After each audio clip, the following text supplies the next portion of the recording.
Number 9, Note from the Blue. Tonight is March the 31st, 2013. It's about 9 o'clock in the evening. I'm at Lake Atitlan, Lago Atitlan, in Guatemala, in Jaibolito, the village of Jaibolito, the Puebla of Jaibolito. This blue sky note is about, I guess, well, it's about me. but I mean me as an object of study. Who am I? That question. Now, I'm certain that in your lifetime, certainly in many lifetimes, you, as most natural human beings do, ask themselves this question: who am I? Or some version of it. What's my purpose? What's my essence?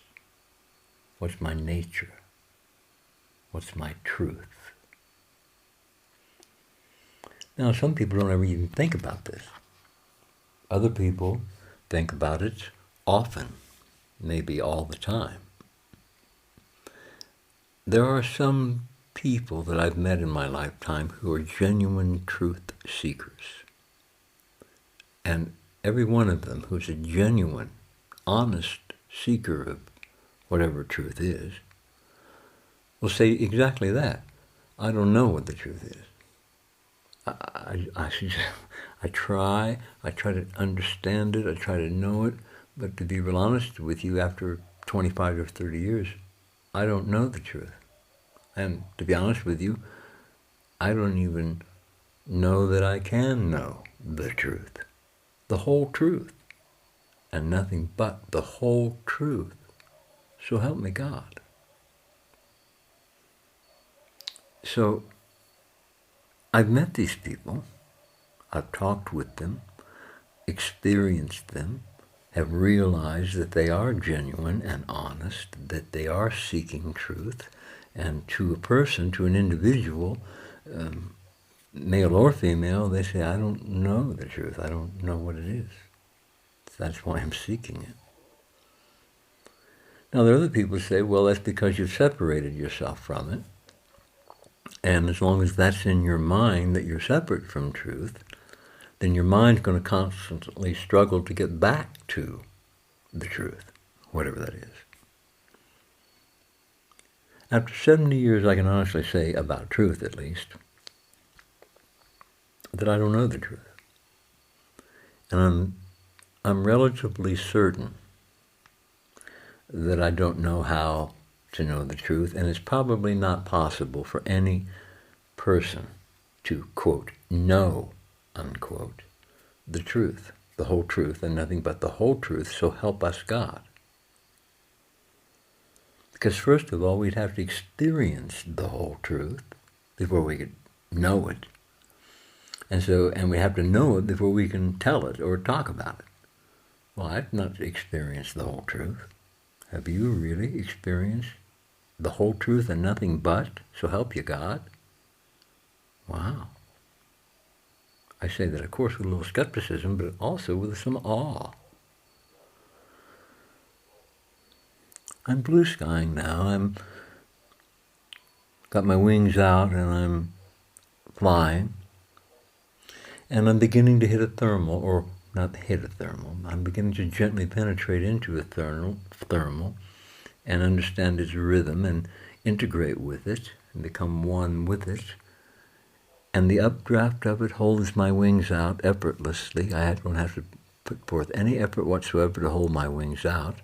I don't have to flap a wing. All I have to do is simply center, breathe, center, and soar, fly freely. I love to fly. I loved the experience of being free, at least in theory. I love it. because I've yet to experience it. I'm 70 years old, as I said, and I've not ever experienced being free. I don't understand what that is. So until I experience being free, I can't be honest that I'm free. That's one of the reasons I couldn't live in America. That obvious hypocrisy was actually driving me mad. And I don't just mean angry. I mean, I was probably going a little bit nuts, you know. A taco or two short of a whole Mexican special.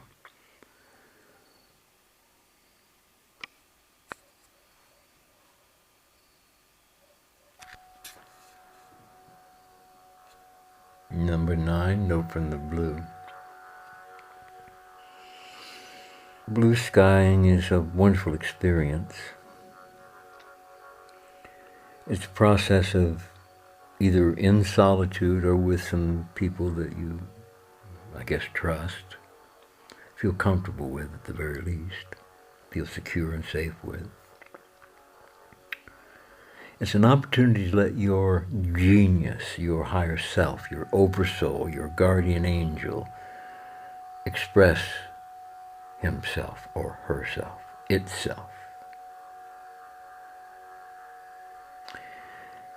And in this process of letting your higher self express itself, new information comes through every individual. Every individual involved with this play, this work, which is play. It's creative work, which is play. And it's also a way to earn a living. They experience this opportunity for transformation. And in this process of playing, all this new creative energy comes out, all this new creative information comes out, and all this new creative expression and manifestation comes out and realizes itself out here in material form. Now, this is a wonderful experience to be able to envision something original. And with your spiritual breath and your creative imagination and your sublimated sexual energy, your kundalini rising, all these three living currents of energy integrating into the center of your being and generating out of the center of your being in this one unimaginable creative current, stream, river of whatever it is you choose to imagine and breathe out of yourself and keep concentrating on until you give birth to it. And it comes out as a baby. Your image, your vision manifested, realized completely in the form of this new enterprise or this new project. So when you realize that a job is an affliction where you literally do sell your soul to the devil for mammon, and I mean that's all kinds of language that takes us back to the Old Testament and all the way forward to the New Age, all worthy of satire, as everything is outside of us. Even the religions and the Bibles and the so-called gods, the masks of the one and only, well, I'll not even go that direction. That's an area of satire I would keep very private and to myself. It's a very delicate situation to satirize God. However, the self is an open target, particularly the ego. So when one learns to turn one's creative, objective consciousness and look at oneself and ask the question, who am I? What's my essence? What's my nature? What's my purpose? What's my work? And if a job is an affliction, what about work? Are they just two words that mean the same thing? That's not my experience. For me, a job is an affliction, where work is love made visible, as Khalil Gibran suggested, the prophet. Work is love made visible. I love work. I have no problem working. I love to manifest what I envision in love. When I center in love, now this is hard to put into any language, and particularly English, and that's basically all I really know very well. The experience of love, what I consider universal love. When I experience love, I experience truth. And when I experience truth, I experience freedom. And when I experience freedom, I experience God. And when I experience God, I experience love. So for me, frankly, after 70 years, I can honestly say through my direct experience and my studies and research, God, love, truth, freedom, and the sublime joy that comes with this experience and full realization within, in the center of your being, that God is love, this truth sets me free, sets us free. When I fully realize this in my direct, holistic, multidimensional experience in the center of my being, in the heart, in the space between heartbeats, then I realize that the words of Jesus Christ are valid. The words of Buddha are valid, and they're not words. Because particularly with those two gentlemen, they were walking their talk, or talking their walk, actually. They weren't really preaching, they were informing. They were letting us know that they had been to a place as human beings where most of us, it's not that we're not allowed to go there, we have this built-in fear about going there, because if we go to that experience that the Buddha Christs are referring to, we'd have to give up mind, ego, personality, and with it, their Father, the great God, fear. So it's very difficult to become a Buddha Christ, become an enlightened lover of God, truth, freedom, which is all one and the same ultimate experience of ultimate reality. The only possible absolute is this direct holistic experience, and it has to be experienced to be real and true for everyone, for every individual, every child, every woman, every man, every human being. All humankind must experience this fact, this experience inside of themselves, and in the process they begin to experience it outside of themselves. Like a beautiful rose attracts a butterfly, or a hollyhock attracts an incredible ruby-throated hummingbird. The law of attraction is real. Confucius says things that are in tone vibrate together. Water seeks its own level. Fire turns to what is dry. Moisture turns to what is solid or wet. So, who am I in all of this understanding through experience that God, love, truth, and freedom are all the same ultimate experience available to us, to everyone? You don't have to be have a high IQ or a PhD or anything. You don't even have to have a degree. You don't even have to have a driver's license. Freedom doesn't require a license. Freedom, like the poet sings, freedom's just another word for nothing left to lose. Freedom ain't worth nothing, but it's free. And remember, my friends, this is very important. We've lost this reality. If it costs 1 penny, it's not free. The experience of free joy, ultimate experience of universal love, truth, freedom, and sublime joy, all one and the same experience. This experience in full consciousness, enlightened, is the Buddha Christ consciousness. It's the 6th and 7th activated chakras of the human body.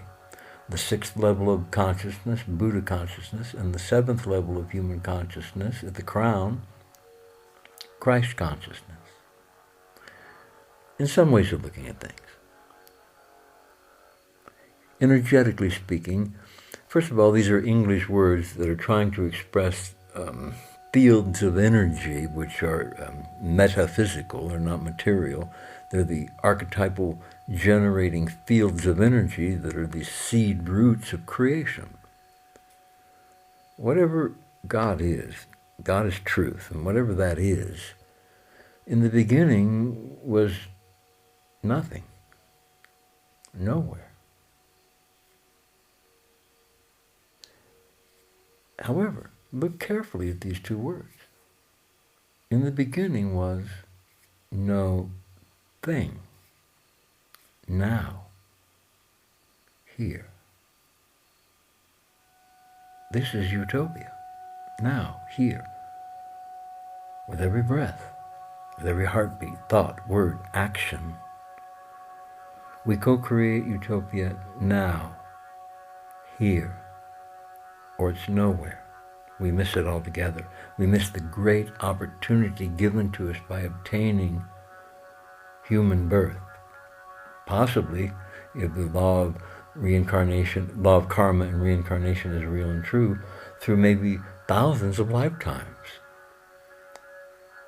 But we can slip at any moment. Buddha said enlightenment can come in the blink of a gnat's eye, and that is correct. But we can also go back to sleep in the blink of a gnat's eye if we choose to do that.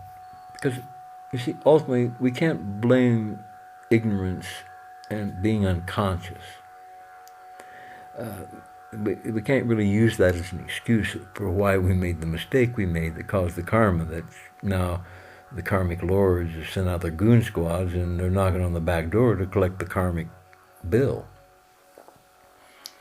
And no one's got any karmic, extra karmic coin because we've been ignoring for so long the other half of truth, our shadow. And for the men, particularly who's been the dominator culture, the white male, for the last 5,125 years, this means the female in an inferior, quote, inferior position, male on top. Well, you know, everything changes in my experience. Yes, some things are static for a while, but eventually they break their static disintegration and reunite, create a new harmonic, and move forward and upward and simultaneously down and out. For every this, in this particular universe in which we live in, for every this, there's an equal and opposite that. And almost all human cultures have their own language for expressing this same law, which, by the way, is the law of karma. Karma isn't a moral thing, really. It's just the way energy works in a three-dimensional universe. It generates out of its wholeness, out of its original unity, a primal polarity of positive, negative, yes, no, yang, yin, so-called light, so-called dark or shade. male, female. This is a polarity that in the originating movement was a co-equal, independent, co-equal polarity that had conscious choice whether to be totally self-centered or to cooperate and co-create something new and different. So that at the moment nothing or no thing became now, here, they penetrated each other. And their peripheries penetrated to the center of, or the core, the heart of their individual beingness, so to speak, being no thing, the creator of everything, the Father, Mother, co-creator God, the omniversal creative spirit of truth for me. That's who and what God is for me. I'll repeat that because that's important to me and anyone who may be listening to this. If someone says to me, life, what is God to you? Zero, what is God for you? For me, I can honestly say that God is the omniversal creative spirit of universal love, truth, free joy, with all of its principles and qualities, including holistic, perpetual, eternal harmony, integrity, liberation, and evergreen peace through ultraviolet renaissance rose amber, spiritual new birth. Now, forevermore, here, the full realization within in the center of my being, and the expression of it out here in the three-dimensional universe, sets up a polarity which offers the opportunity for manifestation in the three-dimensional material universe in some new, original, co-creative physical form. I say co-creative because regardless of whether I think I'm doing it or not, without my next breath and the one in my body now, I couldn't even be talking or thinking about it. So I'm co-creating whatever it is I co-create in this life with breath as my co-creative partner. We cooperate together, breath and I, because the creative spirit of life is in every breath. Every inspiration, I breathe in spirit. Every expiration, the spirit exits my body and I expire, I die. And with every inspiration, I'm newborn, renaissance. And at that moment, I become a co-creator with this new inspiration of a brand new universe, renaissance, with every respiration cycle. Respiration literally means to re-spiritualize yourself. Re-spiritualize yourself. Do it consciously with every breath. Give yourself at least 20 minutes in the morning as you're first waking up. The first thing you do is become fully conscious of your breath. Experience it leave your body. Experience your breath expire from your body. How does it expire? Through your nostrils or through your mouth when you first wake up in the morning? And when you inspire your next inspiration, how does it come into your body? Through your nostrils or through your mouth? How far down in your lungs does it go? How rapidly do you breathe? How long does it stay in your body before you release it and expire it? And again, how does it leave your body? Through your mouth or through your nose? Most of us take our breath for granted.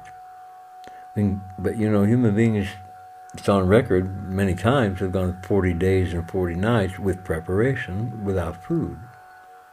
And we can go possibly 1 week, maybe, without water if we drink our own urine.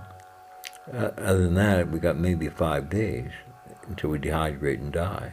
5 days. However, we can't go 5 minutes without breath because the living spirit is in the breath.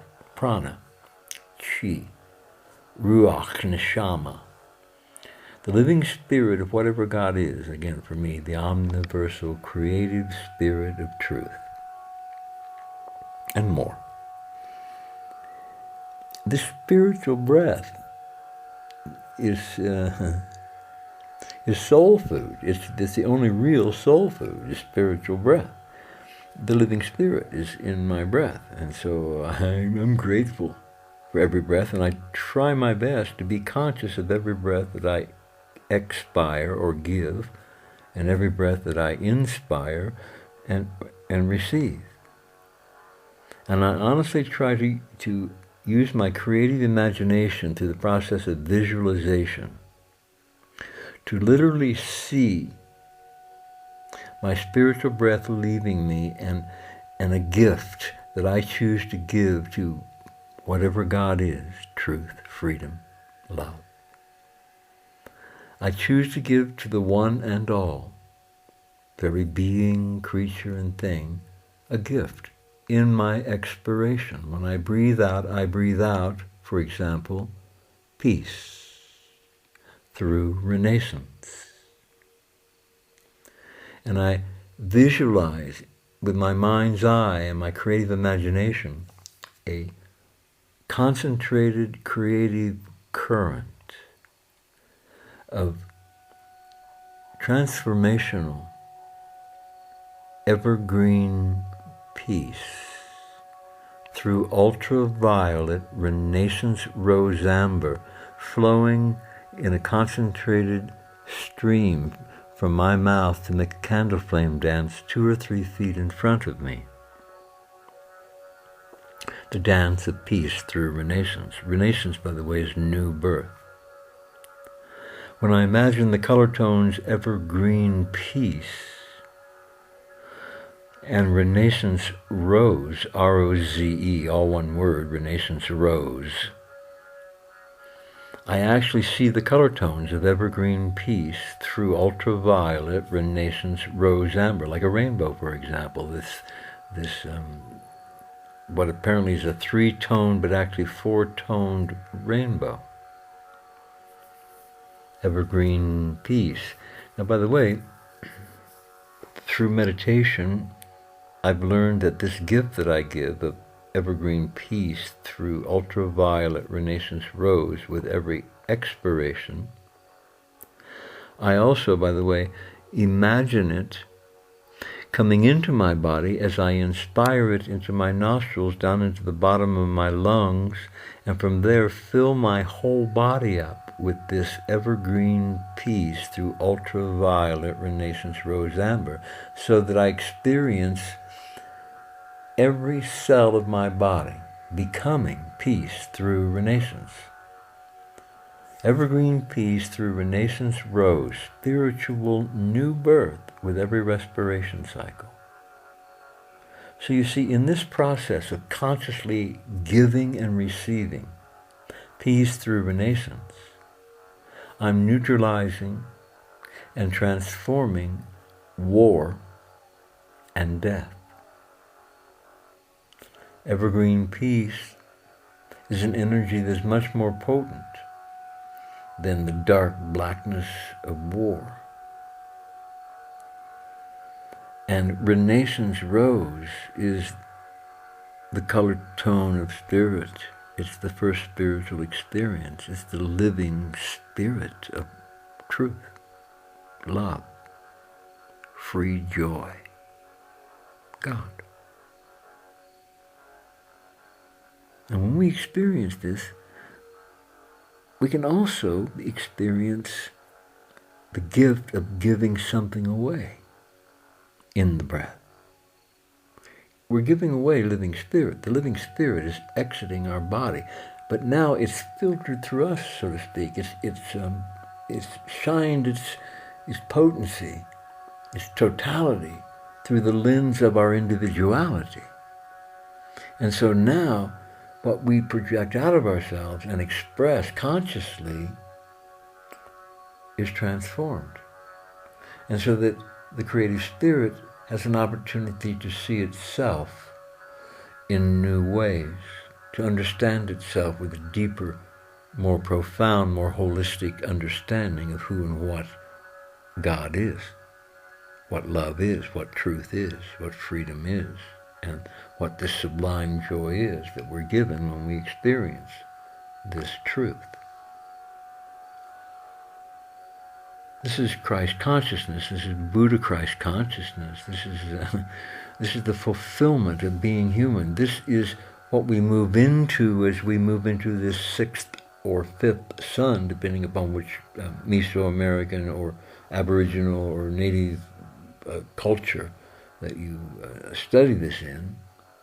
And many, many, many of them. I mean, there's over 20 of them that I'm really, actually I think there's 28 that I understand are available to study. They all are saying that through their mythological prophecies, because they say they've already experienced this through the reality that time is secular, actually it spirals, but that it does tend to cycle, and so that these cycles tend to repeat themselves as they reach a certain point in their cycle. Because they're an archetypal field of energy, they have integrity, so therefore there's no deception in them, they don't lie. They are what they are. If their purpose is to destroy, then that's their nature and purpose. It's like the goddess Kali, or her consort, Shiva, the destroyer. The dance of Shiva destroys the universe. Shiva's immortal. It doesn't bother him that he's stepping on worlds as he dances and destroys them, shatters them. But in order to make way for a new universe, Kali, Shiva exist as forces, as archetypal fields of energy in this whole universe to help co-create this universe together. All the archetypes, however many there are, that the universal creative spirit of truth generates out of itself. See, God doesn't create a three-dimensional universe directly. First, God creates the archetypal fields of energy. And these archetypal fields of energy then work together, even the ones that are destructive apparently, or harmful apparently, work together to co-create the whole universe. And these apparent harmful aspects, like the dance of Shiva, the destroyer, or Kali, the devourer, are all part of the plan of creating this particular, well, not the plan so much as the way of creating this particular universe that we find ourselves in, this three-dimensional material universe that obviously has more dimensions that are available to us to experience, if we so choose to experience it. Prudence says it's time.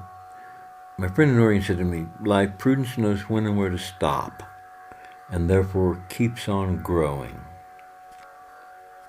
Prudence